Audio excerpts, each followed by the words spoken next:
Impôts et justice sociale, le podcast francophone du réseau Tax Justice Network. Bienvenue à Impôts et justice sociale, le podcast qui vous parle en français de la justice fiscale en Afrique et dans le monde. Je m'appelle Idriss Lange. À la une ce mois.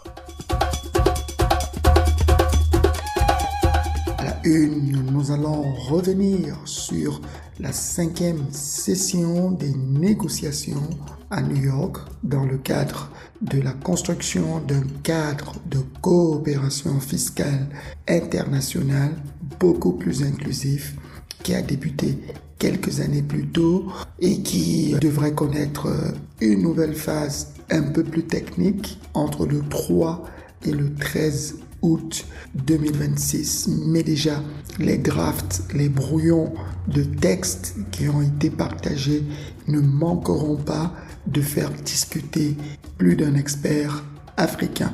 Pour en parler, nous avons eu en interview Jean Mbala. Il est le directeur exécutif du CRADEC, le Centre régional africain pour le développement endogène et communautaire, une ONG basée à Yaoundé, au Cameroun, membre du réseau Tax Justice Network Africa et partenaire du mouvement global pour la justice fiscale.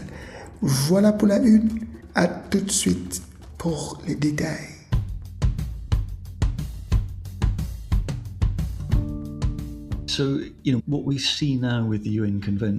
Avec la Convention des Nations Unies, il semble se dégager un large consensus sur le fait que le texte lui-même restera de portée relativement générale. Dans cette première phase, nous n'aurons donc pas quelque chose comme la norme commune de déclaration de l'OCDE pour l'échange automatique d'informations, ou une version améliorée de celle-ci. Ce type d'élément sera développé plus en détail par la suite. Mais le fait que la Convention reste de portée générale ne signifie pas qu'elle ne laisse pas de place à des engagements très précis. Et c'est justement ce qu'il faut dans plusieurs domaines, notamment celui de la transparence. Sur l'échange d'informations, le point fondamental est celui de l'intégration égalitaire. Nous ne pouvons pas accepter la reproduction d'un dispositif comme la norme commune de déclaration de l'OCDE qui exige la réciprocité de pays ayant des niveaux de capacité administrative totalement différents. Le principe fondamental établi au sein des Nations Unies est donc celui des responsabilités communes mais différenciées. Cela signifie en l'occurrence garantir que tous les pays puissent bénéficier de la réception d'informations, y compris ceux qui ne sont pas encore en mesure, faute de système adéquat, de fournir ces informations en retour, mais avec un engagement clair à y parvenir dans un délai déterminé. Nous devons veiller à ne pas créer de normes de confidentialité arbitraires et inutiles qui, dans les faits, deviendrait un autre moyen pour les membres de l'OCDE d'empêcher les pays du Sud d'y avoir accès.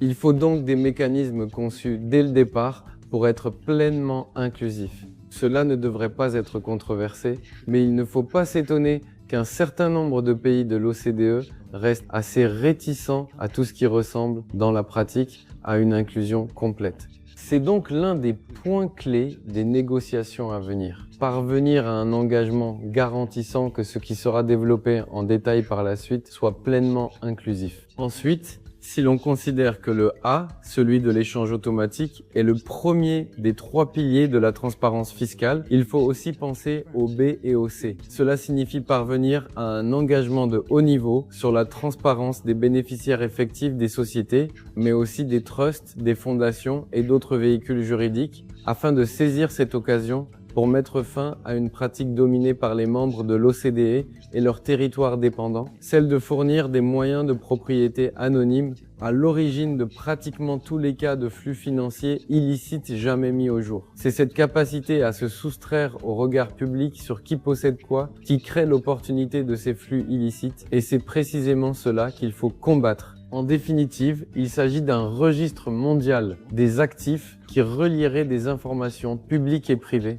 D'un côté, un niveau de connaissance publique plus poussé qu'aujourd'hui, et de l'autre, des informations réservées aux administrations fiscales et aux autorités judiciaires, par exemple sur la propriété des comptes financiers. Le tout pourrait être relié de manière à réellement éliminer une grande partie du potentiel de flux financiers illicites et d'abus fiscal transfrontaliers. Enfin, le C correspond à la déclaration publique, pays par pays, des entreprises multinationales. Là encore, c'est un exemple d'application très inégale des règles actuelles. Ces données doivent aujourd'hui être publiées pour les pays de l'Union européenne et pour l'Australie, mais ne couvrent aucun pays africain, par exemple. Et une forte pression continue de s'exercer, notamment de la part des multinationales américaines, sur tout pays africain qui envisagerait simplement de légiférer de son propre chef. Ce dont nous avons besoin, c'est d'un accord mondial au sein de la Convention des Nations Unies pour une base de données publique unique de la déclaration pays par pays des entreprises multinationales, afin que tous les pays, toutes les administrations fiscales et toutes les sociétés civiles disposent de cette information essentielle pour tenir à la fois les multinationales et les administrations fiscales responsables et mettre fin au fléau de l'abus fiscal des entreprises, qui constitue la composante la plus importante des flux financiers illicites. Nous connaissons les réponses. Et là encore, tout cela figurait déjà dans le rapport du panel Mbeki. Ce ne sont ni des mystères, ni des inconnus, ni des questions techniquement complexes qu'il resterait encore à résoudre. Ce qu'il nous faut et ce que les négociations des Nations Unies nous permettent d'obtenir, c'est l'engagement politique de concrétiser tout cela dans la pratique. Is the political commitment to then deliver these in practice.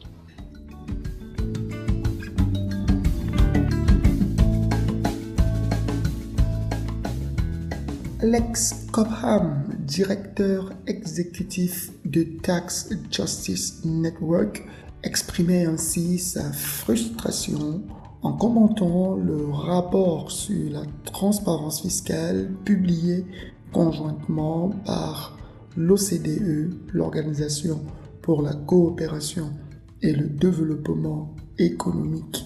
Et on comprend très bien pourquoi, avec la suite des événements, on a reçu le 20 et le 21 juillet le draft des différentes conventions, les textes, la convention principale, mais aussi les 2 protocoles qui devront être discutés ce mois d'août afin de pouvoir avancer sur le processus d'avoir un cadre de coopération fiscale internationale beaucoup plus juste. Mais malheureusement, tout de suite, on se rend compte qu'il y a des failles. On a accordé quelques pourboires à la demande des Africains, mais sur le corps même des défis, il y a beaucoup de choses qui méritent d'être âprement défendues par le groupe africain.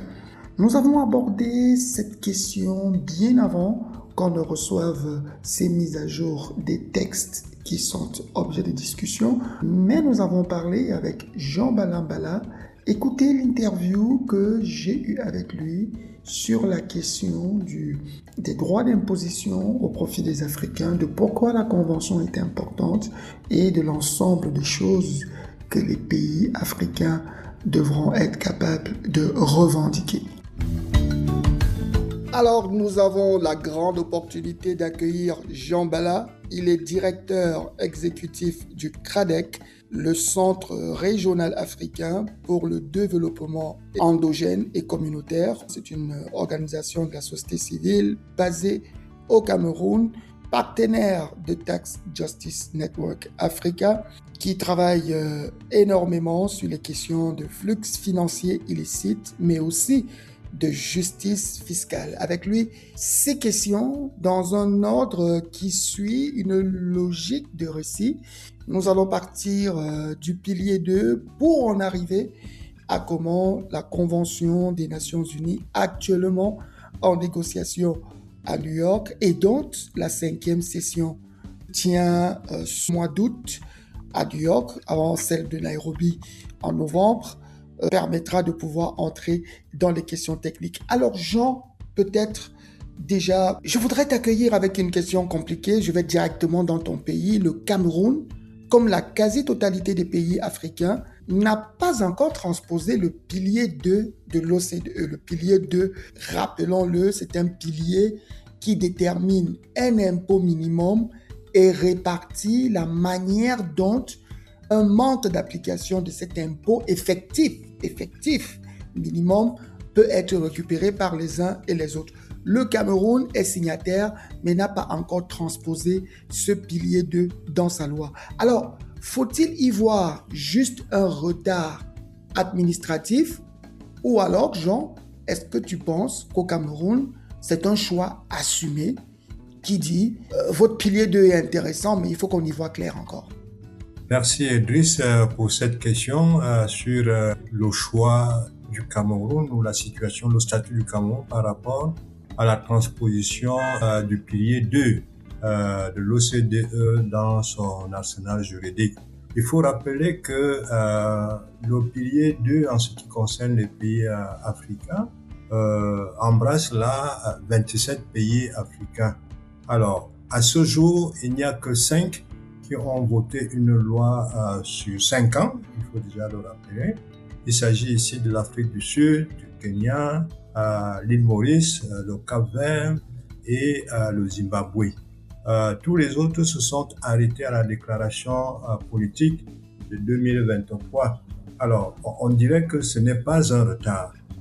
Quand on a cette proportion-là, c'est une abstention et elle est tout à fait cohérente. Car le pilier 2 est construit pour que l'essentiel de la recette aille au pays où siège la maison mère du groupe, presque jamais en Afrique, il faut le noter.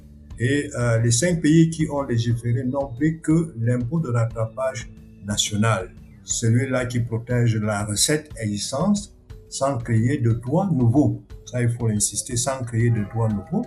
C'est une digue, on dirait, mais pas un agrandissement. Alors le Cameroun, dans ce statut-là, peut se positionner comme un pays qui a choisi de ne pas investir de capital administratif dans une règle dont le rendement attendu est très très marginal.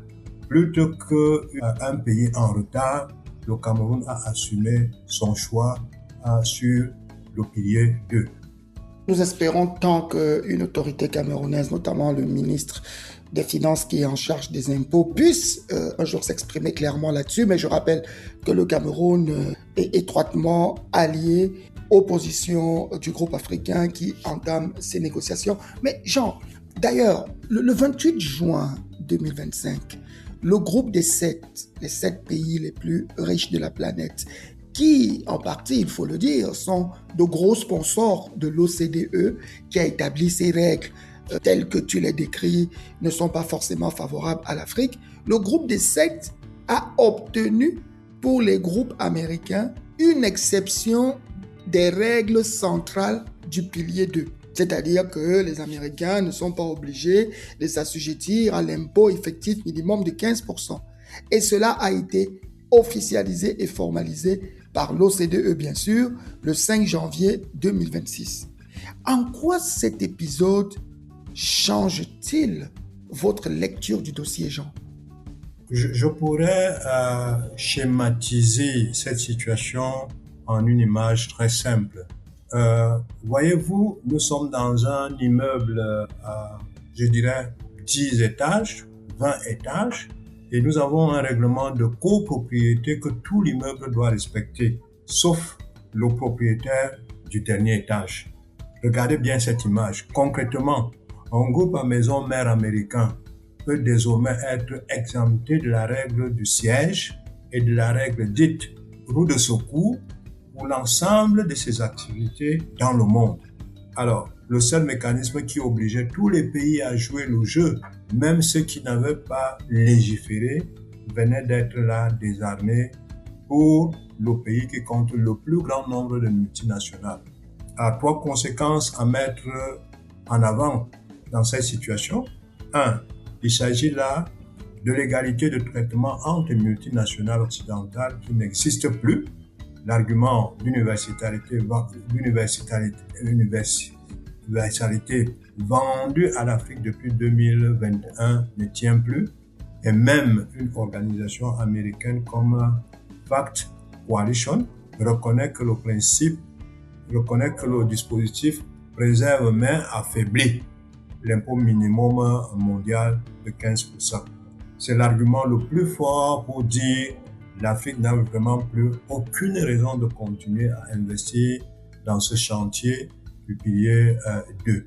Rappelons, Jean, que le dispositif route de secours, est ce dispositif qui est appelé UTPR, Under Taxed Profit Rule, qui voudrait par exemple qu'une multinationale qui réalise des bénéfices au Cameroun et ne paye que 8% impôts effectifs grâce à des exonérations, il manque 7 points pour atteindre 15%.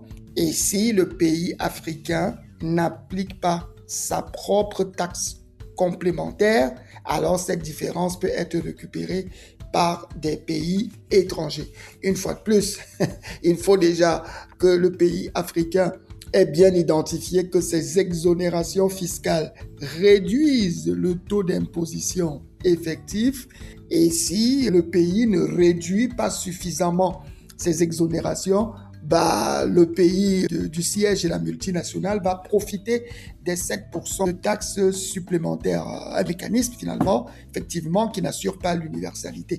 Alors, le CRADEC, comme beaucoup d'organisations de la société civile, place un grand espoir dans la Convention cadre des Nations Unies plutôt que dans l'OCDE. Alors, c'est vrai que Jean, on en a parlé plusieurs fois, et même au cours de cet échange, on voit très bien que les règles de l'OCDE sont bizarres. Vous savez, une règle qui dit que si j'ai accordé trop d'exonération pour attirer des multinationales, il y a un surplus d'impôts qui n'est pas payé, alors un autre pays peut venir revendiquer l'impôt, c'est juste ahurissant. Alors, mais, question Jean, qu'est-ce que la Convention change vraiment pour un pays comme le Cameroun? C'est très important parce que le Cameroun participe, mais très peu de gens nous disent pourquoi cette convention serait utile pour le Cameroun, qui, je le rappelle, n'a pas encore validé le pilier de répartition de l'impôt minimum qui a été décidé par l'OCDE. Cette négociation n'a pas été offerte à l'Afrique, il faut le préciser. Elle a été obtenue par elle-même, c'est-à-dire que via la résolution 78-230, votée par l'Assemblée générale en décembre 2023 à l'initiative du groupe africain, contre la quasi-totalité, l'avis de la quasi-totalité des pays de l'OCDE. Deuxièmement, la différence est décisive. Les décisions peuvent s'y prendre à la majorité qualifiée, alors que le consensus de l'ODE fonctionnait comme un droit de veto pour les pays de résidence. Alors, sur le fond, 3 chantiers concrets peuvent être cités. 1. Le partage des droits d'imposition entre les pays de résidence et pays de source.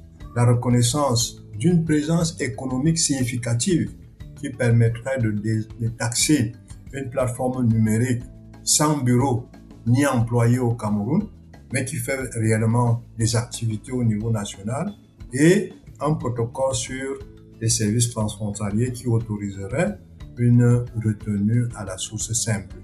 Le type de prélèvement qu'une administration fiscale camerounaise ou alors kenyane sait déjà faire, peut déjà appliquer contrairement au calcul très complexe du pilier 2.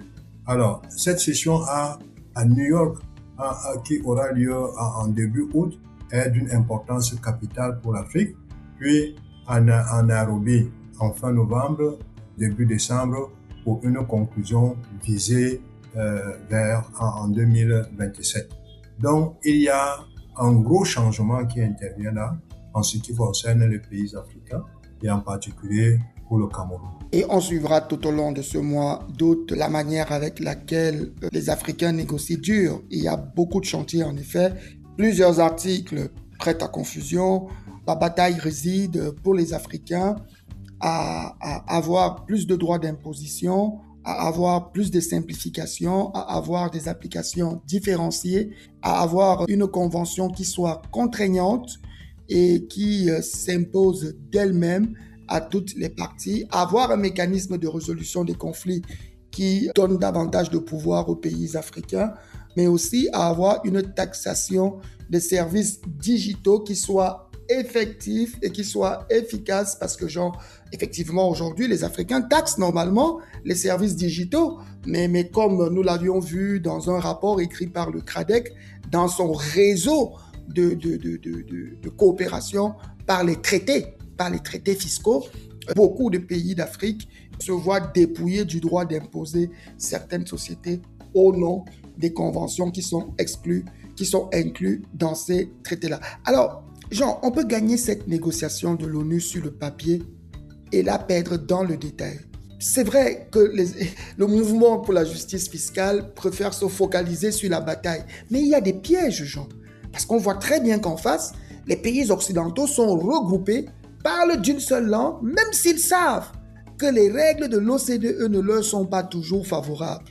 Alors, quels sont les pièges qui, selon vous, menacent le plus ce processus et qu'il faudra bien surveiller dans le cadre du plaidoyer des OSC africains?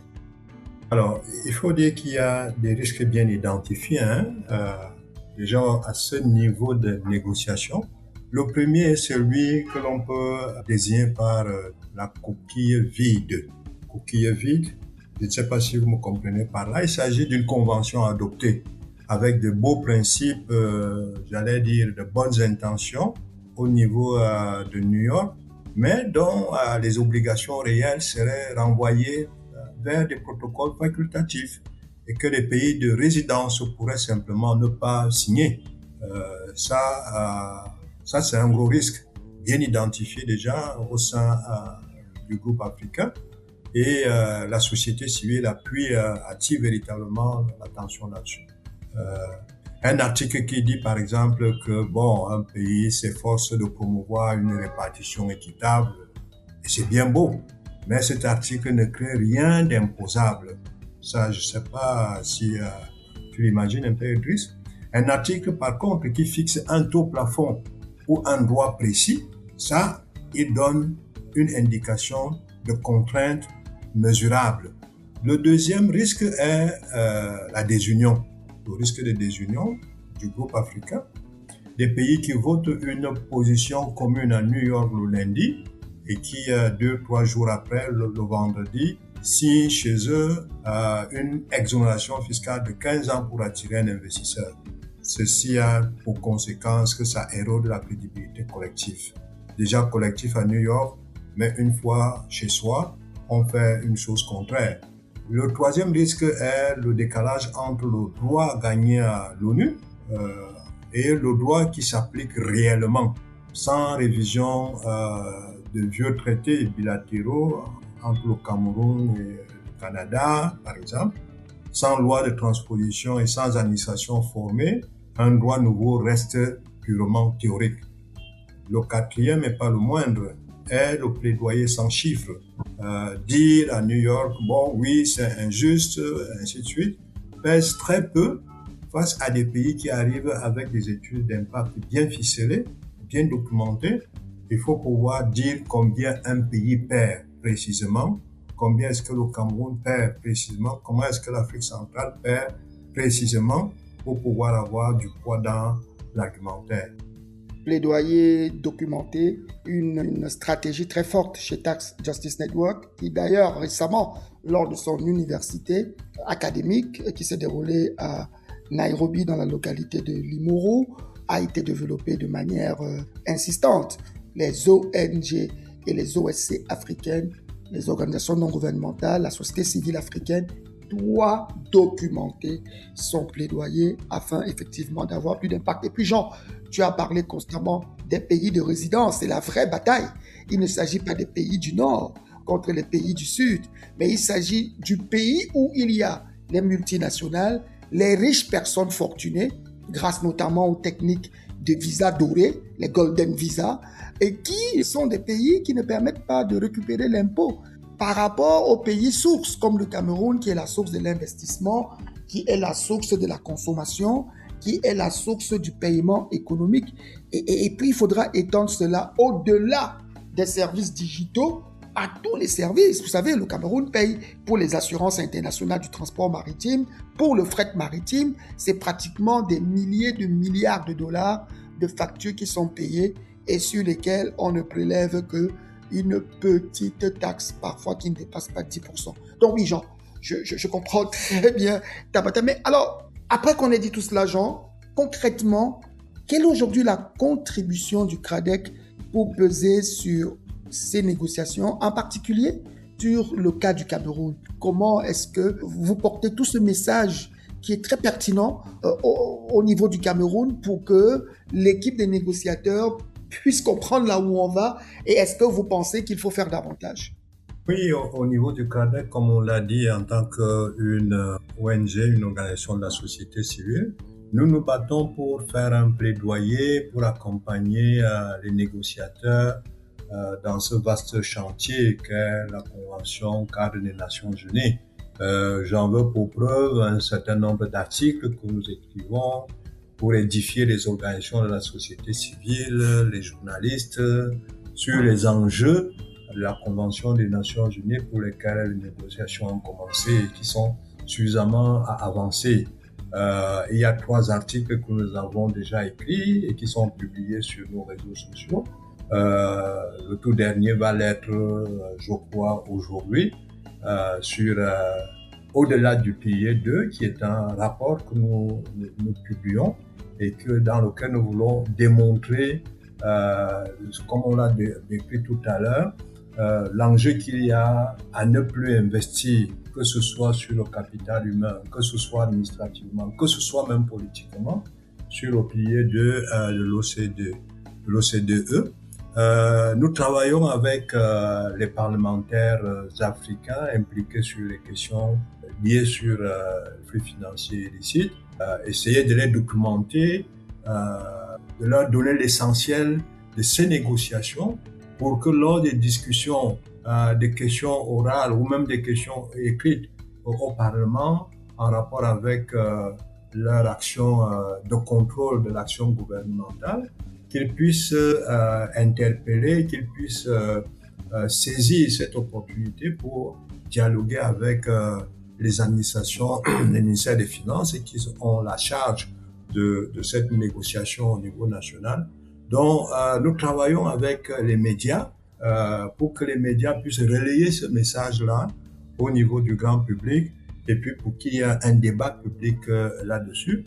J'en veux pour preuve lors du débat d'orientation budgétaire au Sénat au courant de ce mois de juin dernier, les parlementaires avec qui nous avons travaillé ont sérieusement posé ce problème-là sur la table lors du débat d'orientation budgétaire, après que nous ayons eu une séance de dialogue avec eux et où on leur donnait des éléments de langage, des statistiques qui démontrent véritablement qu'il y a à investir davantage sur la Convention cadre des Nations Unies que sur le pilier 2 de l'OCDE.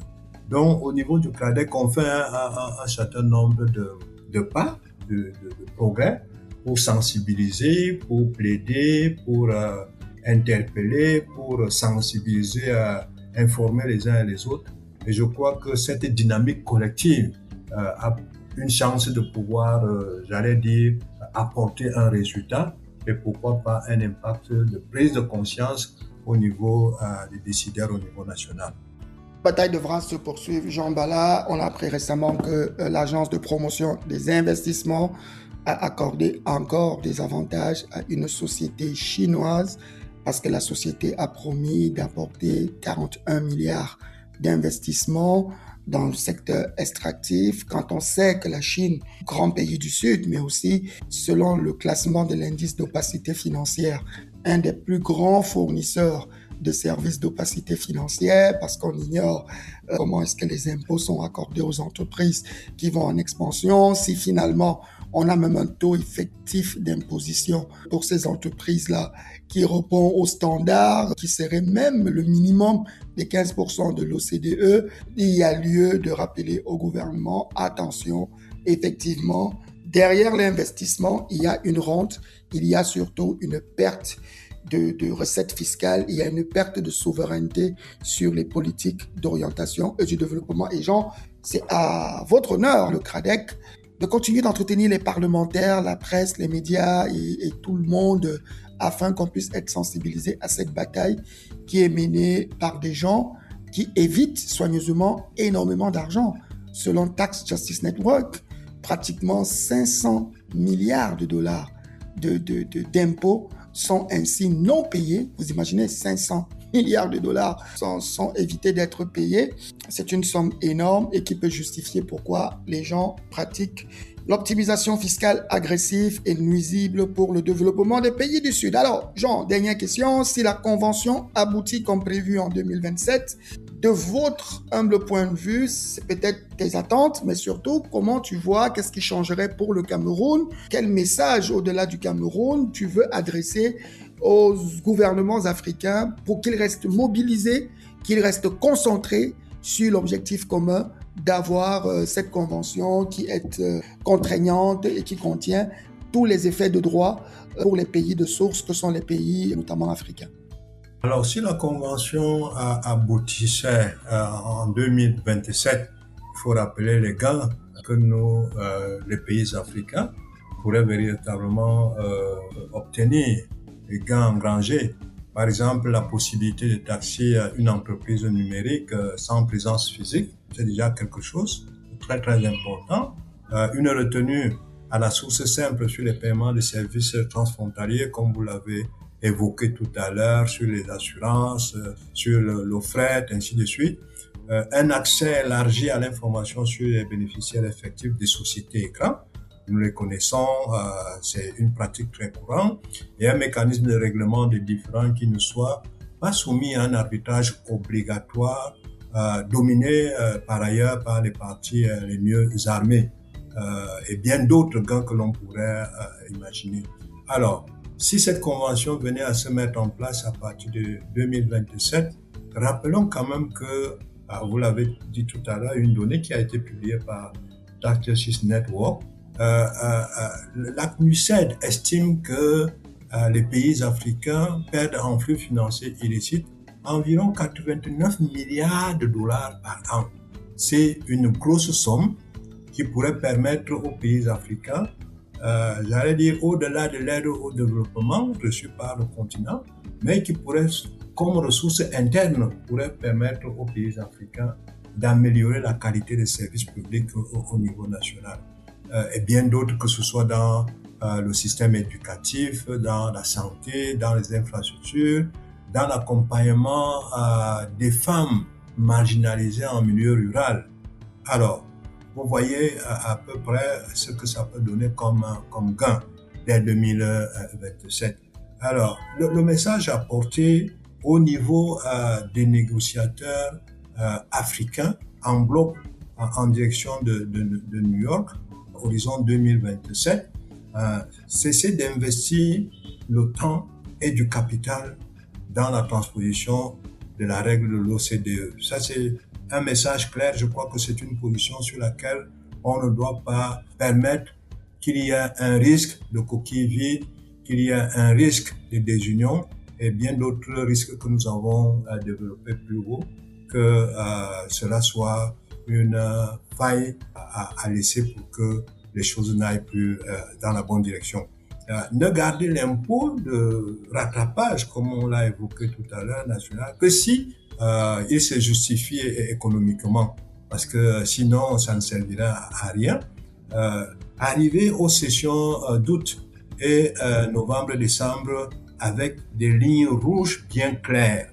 Nous ne devons pas aller les bras ballants. C'est pour ça que au niveau du CRADEC, on travaille pour documenter, pour définir un certain nombre de, non plus seulement de principes, mais de faits qui sont tout à fait des éléments qui pourront soutenir le plaidoyer. Par exemple, les lignes rouges, une obligation contraignante inscrite dans la Convention elle-même, pas des propos ou des protocoles optionnels que nous, comme on l'a vu plus haut, discipliner entre voisins africains en Afrique centrale, en Afrique de l'Ouest, en Afrique australe, en Afrique du Nord, la concurrence par les exonérations fiscales. Parce que si nous restons dans une logique d'un minimum d'impôts, ça va être la pousse tout le monde vers le bas.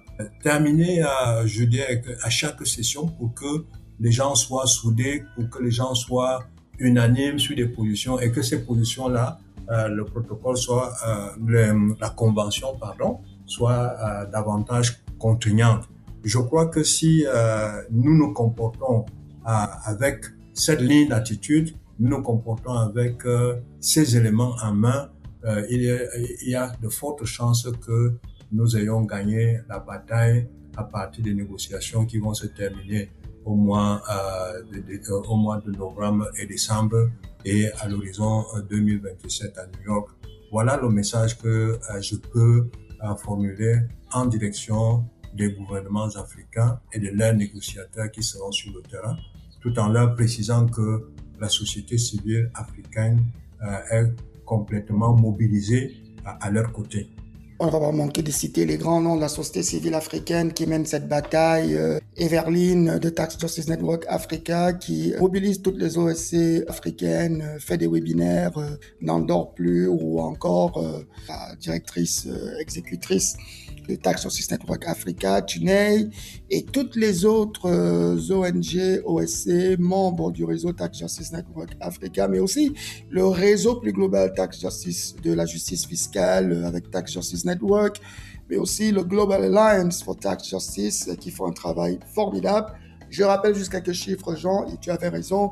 L'OCDE, dans son rapport sur la transparence fiscale qui a été publié en juin 2026, nous a révélé que les pays africains ont pu identifier l'équivalent de 4,6 milliards de dollars de recettes entre 2009 et 2025, alors que selon Tax Justice Network, seulement sur la période 2016 à 2021, autant pour moi, les pays africains ont perdu jusqu'à 40 milliards d'impôts, c'est-à-dire 10 fois plus.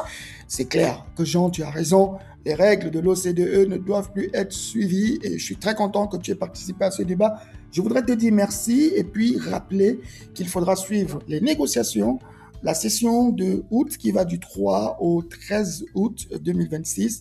Il faudra monitorer et ne pas arrêter de produire des arguments. C'est ce que tu nous as conseillé, Jean. Je te souhaite de passer un très bon mois de négociation et on se retrouvera peut-être à la fin pour débriefer ensemble. Merci Idriss et à très bientôt.